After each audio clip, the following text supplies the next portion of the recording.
नमस्कार विद्यार्थी मित्रांनो, कालच्या लेक्चरमध्ये आपण कंटिन्युअस युनिफॉर्म डिस्ट्रीब्यूशन बद्दल माहिती घेत असताना कंटिन्युअस युनिफॉर्म डिस्ट्रीब्यूशनची डेफिनेशन काय ते आपण पाहिलं. त्यानंतर कंटिन्युअस युनिफॉर्म डिस्ट्रीब्यूशनला रेक्टँग्युलर डिस्ट्रीब्यूशन सुद्धा का म्हणतात हे पण आपण पाहिलं. म्हणजेच आपण स्केच ऑफ PDF हे पाहिलं. त्यानंतर कंटिन्युअस युनिफॉर्म डिस्ट्रीब्यूशनचा मीन कसा डिराईव्ह करतात, तो काय असतो ते बघितलं. त्यानंतर व्हेरियन्स काय असतो ते आपण बघितलं. त्याचं MGF कशा पद्धतीनं काढलं जातं ते आपण बघितलं. आजच्या लेक्चरमध्ये आपल्याला कंटिन्युअस युनिफॉर्म डिस्ट्रीब्यूशनचं CDF, त्यालाच आपण क्युम्युलेटिव्ह डेन्सिटी फंक्शन असं म्हणतो. आता हे क्युम्युलेटिव्ह डेन्सिटी फंक्शन बघत असताना आपल्याला कंटिन्युअस युनिफॉर्म डिस्ट्रीब्यूशनचं PDF माहिती आहे. That PDF is equal to 1 upon B minus A for the range A to B and is equal to 0 otherwise.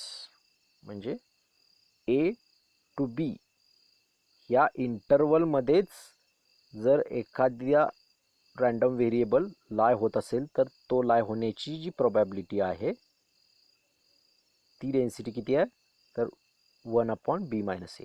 त्याच्या व्यतिरिक्त दुसऱ्या कुठल्या इंटरवलमध्ये एक्स हा लाय होण्याचा प्रयत्न करत असेल तर ती प्रॉबिलिटी 0 असेल, असं आपलं डेन्सिटी फंक्शन सांगतं, PDF सांगतं. आता आपल्याला काढायचं आहे क्युम्युलेटिव्ह डेन्सिटी फंक्शन. आता क्युम्युलेटिव्ह डेन्सिटी फंक्शन कॅल्क्युलेट करत असताना आपल्याला त्याची डेफिनेशन माहिती आहे. Cumulative density function is denoted bye capital F of small x, suffixला capital X, is equal to probability that capital X is less than equal to x. म्हणजे एखाद्या ठराविक value पर्यंतच्या सगळ्या ज्या काय प्रॉबिलिटी असतील त्यांची बेरीज. हे डिस्क्रीट सिनेरिओमध्ये झालं. कंटिन्युअसमध्ये एखाद्या ठराविक व्हॅल्यू पर्यंतच्या सगळ्या डेन्सिटीज ज्या आहेत किंवा तिथपर्यंतचा सगळा area, that is nothing but the cumulative density function. मग आता हे कॅल्क्युलेट करत असताना आपल्याला कंटिन्युअस युनिफॉर्म डिस्ट्रीब्यूशनसाठी आपल्याला CDF काढायचं आहे. तर हे काढत असताना आपल्या कंटिन्युअस युनिफॉर्म डिस्ट्रीब्यूशनच्या रँडम व्हेरिएबलची जी रेंज आहे ती A to B ही आहे, closed interval A to B.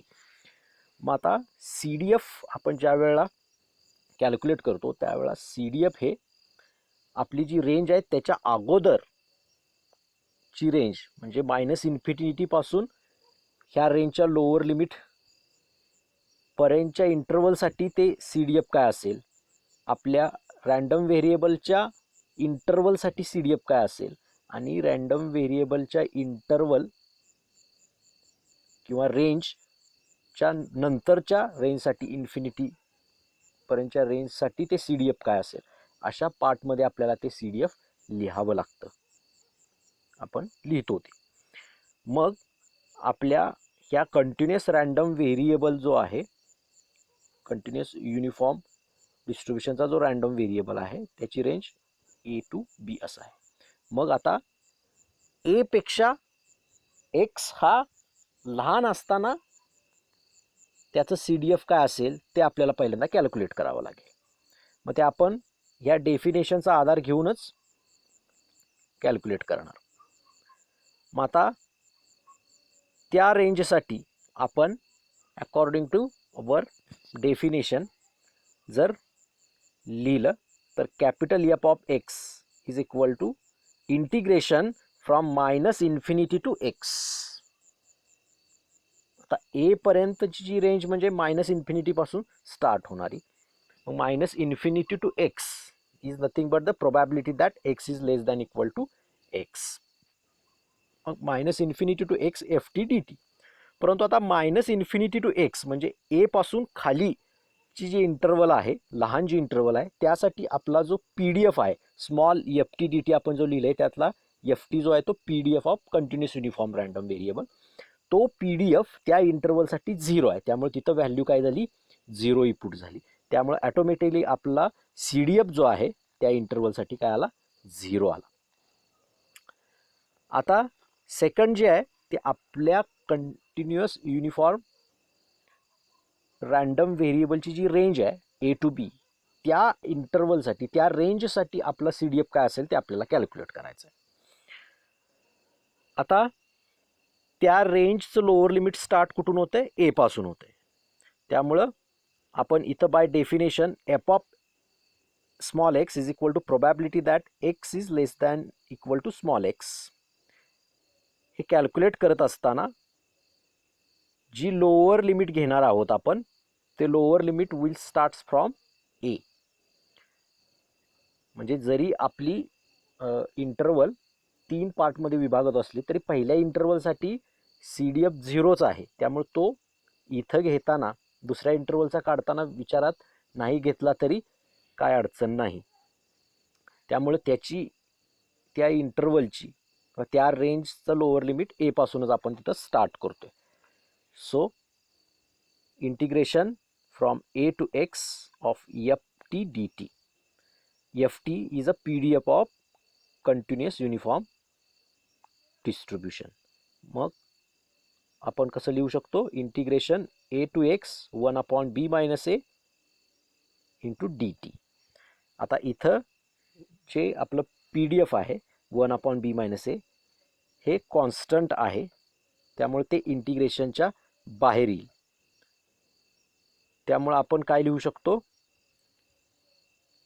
Capital f of x is equal to 1/b minus a integration a to x d t. आणि हे इंटिग्रेशन आपण सॉल्व केलं तर आपल्याला काय मिळतंय, तर फक्त टी मिळतो, फक्त त्याचे limit from a to x असे आहेत. त्यामुळे हे इंटिग्रेशन सॉल्व केल्यानंतर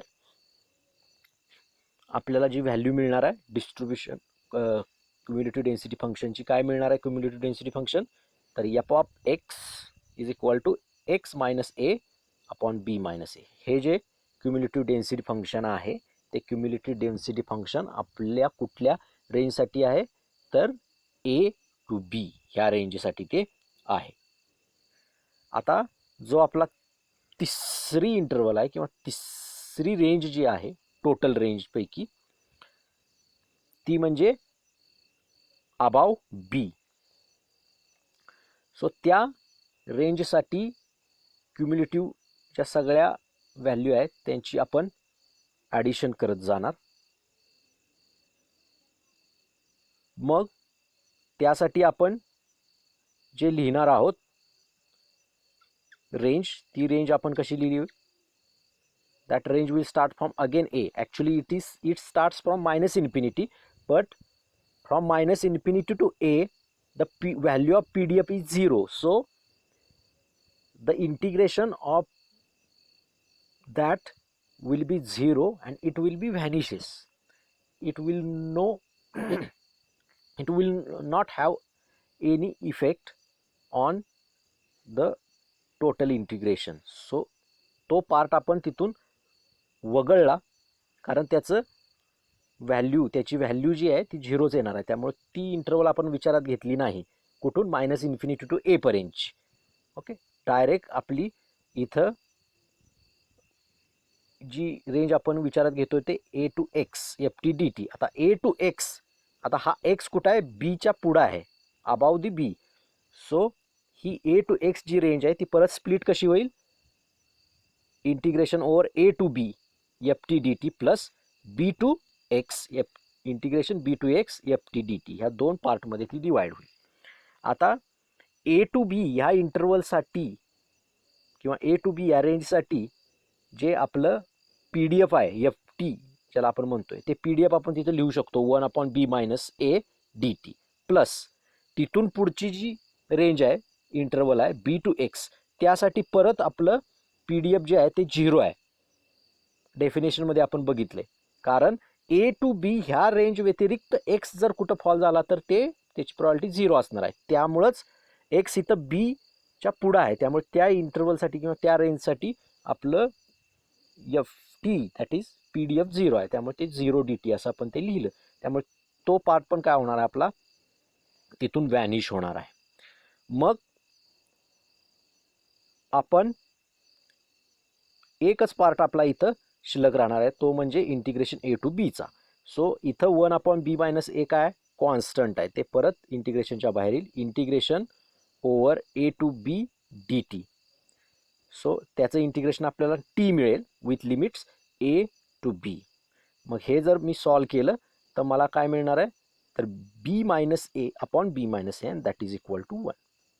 म्हणजे तिसरी पार्ट म्हणजे एक्स अबाव दी बी ह्या इंटरवलसाठी मला जे CDF मिळालं ते किती मिळालं 1 मिळालं. क्युम्युलेटिव्हली ते बी पासून पुढच्या प्रत्येक व्हॅल्यूसाठी ते काय होते 1 होते. So finally I can write CDF as capital F of x is equal to is 0 for the interval x is less than a. It is x minus a upon b minus a for the interval or range a to b and it is equal to 1 for the range or interval x is greater than b.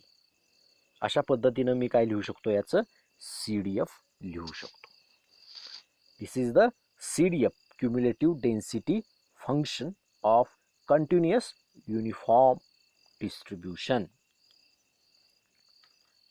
Next आपल्याला जे बघायचं आहे ते raw moments about origin. Raw moments about origin आपल्याला बघायचे आहेत for continuous uniform डिस्ट्रीब्युशनसाठी. आता जे रॉ मोमेंट्स आहेत ते 4 रॉ मोमेंट्स आपले असतात μ1 डॅश μ2 डॅश μ3 डॅश आणि μ4 डॅश.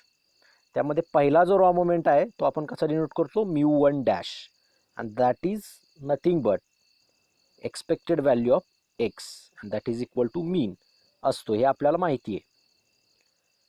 त्यामुळं हे आपण अगोदरच्या पार्टमध्ये म्हणजे तिथं मीन आपण कॅल्क्युलेट केला आहे तो तिथं आपण ते डिराईव्ह केलं आहे. जसा मीन आपण डिराईव्ह करतो त्याच पद्धतीने हे डिराईव्ह करणार आहोत. एक्सपेक्टेड व्हॅल्यू ऑफ एक्स आपल्याला काढायची आहे तर त्याच्या डेफिनेशननुसार आपण ते वरती डिराईव्ह केलं आहे त्याच पद्धतीने इथं आपण डिराईव्ह करू शकतो. पण ते परत डिराईव्ह न करता मी इथं डायरेक्टली त्याचा आन्सर लिहिलं आहे. तर first order raw moment about origin काय मिळणार आहे आपल्याला तो म्हणजे मीनच असणार आहे that is equal to a plus b divided by 2 असं आपल्याला ते मिळणार आहे. आता जे सेकंड ऑर्डर रॉ मोमेंट आहे त्याला आपण μ2 डॅशनं डिनोट करतो तर ते μ2 dash is nothing but expected value of x square. आता ही expected value of x square again by definition आपण व्हेरियन्स कॅल्क्युलेट करताना केलेली आहे integration from a to b x square fx dx हा फॉर्म्युला वापरून ते कॅल्क्युलेट आपण केलेला आहे आणि त्याचा आन्सर आपल्याला काय मिळालेला आहे तर a square plus a b plus b square divided by 3 असं आपल्याला ते मिळालेलं आहे. So second order raw moment about origin that is μ2 dash is nothing but a square plus a b plus b square divide by 3 हे आपल्याला मिळालं. आता आपल्याला जे नेक्स्ट रॉ मोमेंट बघायचं आहे about origin that is nothing but the third order μ3 dash it is denoted by μ3 dash and that is equal to expected value of x cube or expected value of x raised to 3. आता again by definition of expectation of continuous random variable आपण कसं लिहू शकतो ते integration over the whole range a to b x cube into f of x dx. आता ते f of x जे आहे म्हणजे PDF of that random variable मग ते PDF आपण डायरेक्टली तिथं लिहिलंय 1/b minus a into dx. आता इथं 1 अपॉन बी मायनस ए हे कॉन्स्टंट असल्यामुळं इंटिग्रेशनच्या बाहेर आलं. त्यामुळे आपल्याला नेक्स्ट स्टेप काय मिळाली, तर 1 upon B minus a into integration a to b x cube into d x. ही आपल्याला काय मिळाली, नेक्स्ट स्टेप मिळाली. आता आपण फक्त जे इंटिग्रेशन आहे ते एक्स क्यूब डी एक्सचं इंटिग्रेशन आपण over these two limits a to b हे कॅल्क्युलेट करणार आहोत. एक्स क्यूबचं इंटिग्रेशन आपल्याला काय मिळालं, तर x raise to 4 upon 4 with limit a to b. आता ते लिमिट टाकून आपण सॉल्व केलं पुढं, तर आपल्याला काय मिळेल, 1 upon B minus a into b raise to 4 minus a raise to 4 upon 4. आता b raise to 4 minus a raise to 4 म्हणजेच काय, तर बी रेस टू 4 म्हणजेच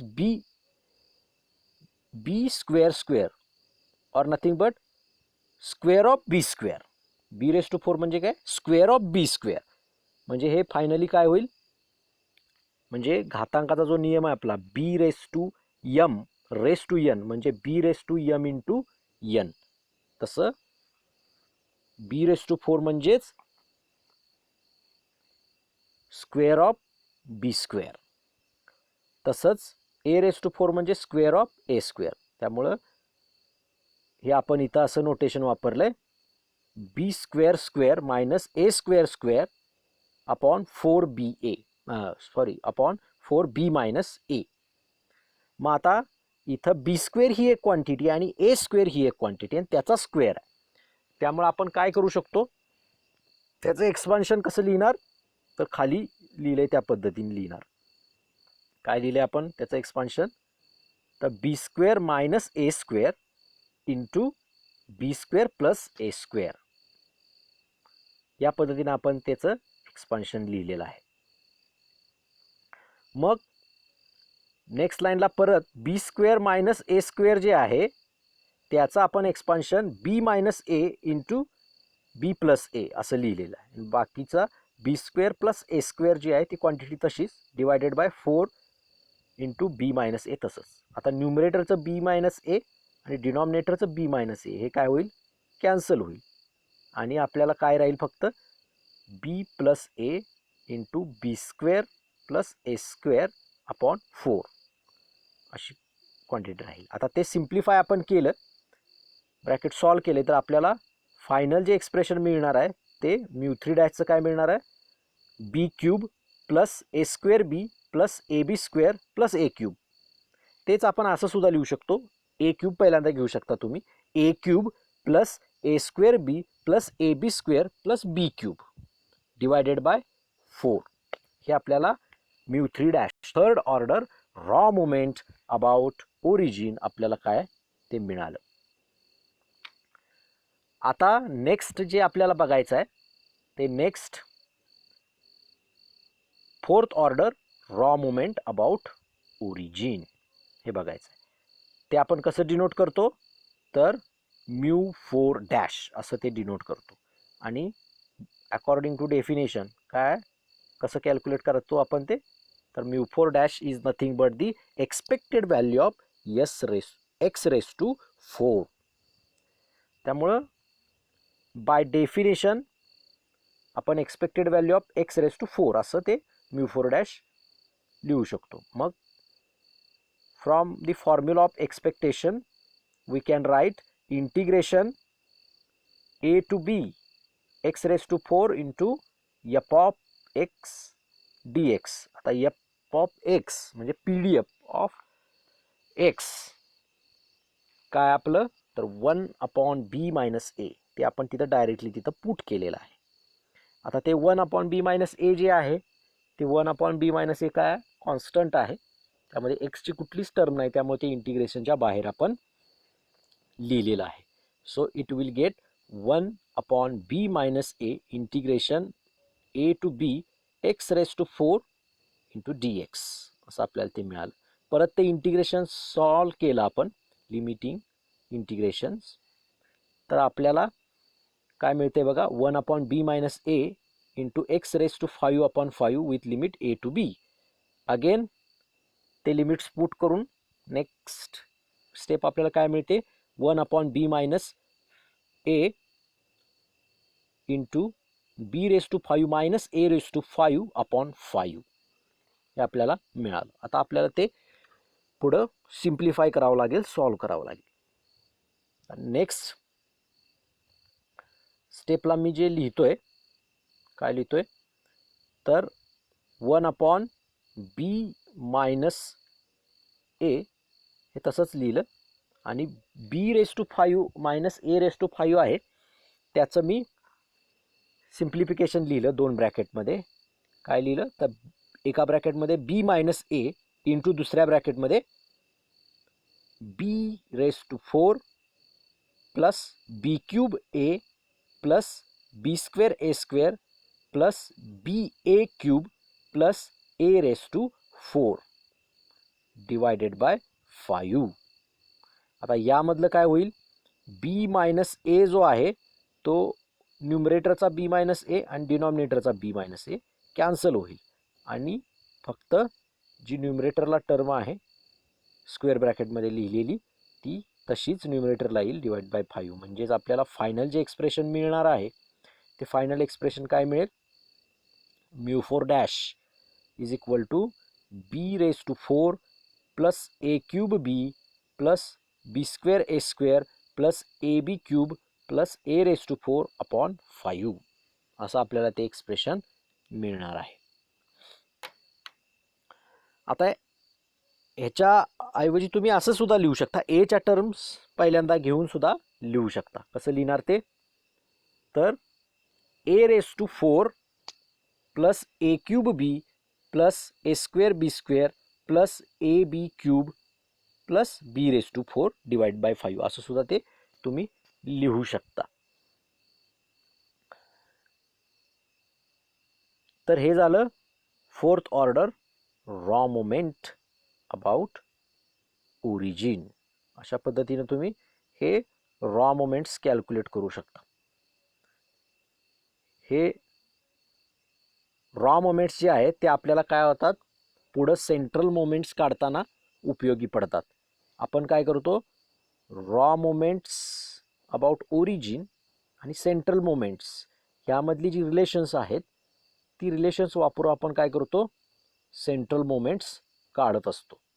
आणि ते सेंट्रल मोमेंट्स परत आपल्याला काय कशासाठी उपयोगी पडतात तर आपलं जे मोमेंट मेजर्स ऑफ स्क्यूनेस आहेत ते काढण्यासाठी, तसेच मेजर्स ऑफ कुर्टॉसिस आहेत ते काढण्यासाठी, म्हणजे β1 β2 हे कॅल्क्युलेट करण्यासाठी आपल्याला सेंट्रल मोमेंटची गरज पडते. त्यामुळे सेंट्रल मोमेंट्स काढण्यासाठी आपण काय करतो, हे रॉ मोमेंट्स अबाउट ओरिजिन हे आपण वापरत असतो. रिलेशनवरून ते सेंट्रल मोमेंट्स आपण काढतो. तर सेंट्रल मोमेंट्स काढण्यासाठी ही रॉ मोमेंटची सगळी एक्सप्रेशन आपण पुढे वापरणार आहोत. तर आज आपण जे पाहिलेलं आहे ते काय काय पाहिलंय तर CDF कसं कॅल्क्युलेट करतात कंटिन्युअस युनिफॉर्म डिस्ट्रीब्युशनचं, तर ते CDF अशा 3 इंटरवलसाठी आपण ते कॅल्क्युलेट करतो. आता ह्या CDFचा ग्राफ जर आपण पाहिला तर तो 0 पासून इन्क्रीज होत जातो आणि असा इन्क्रीज होऊन A पासून तो असा कॉन्स्टंटली नंतर तो 1 पर्यंत जाऊन 1 पासून परत तो तसाच कॉन्स्टंट राहतो अबाव द बी पासून पुढच्या इंटरवलसाठी तो परत 1 लाच कॉन्स्टंट राहतो. तोपर्यंत तो 0 पासून असा इन्क्रीजिंग टाईपमध्ये असतो, कारण क्युम्युलेटिव्ह सक्सेसिव्हली ॲडिशन होत जाते, इंटिग्रेट होत जातात त्या व्हॅल्यू त्यामुळं. So this will be the part of CDF and raw moments about origin. So thank you.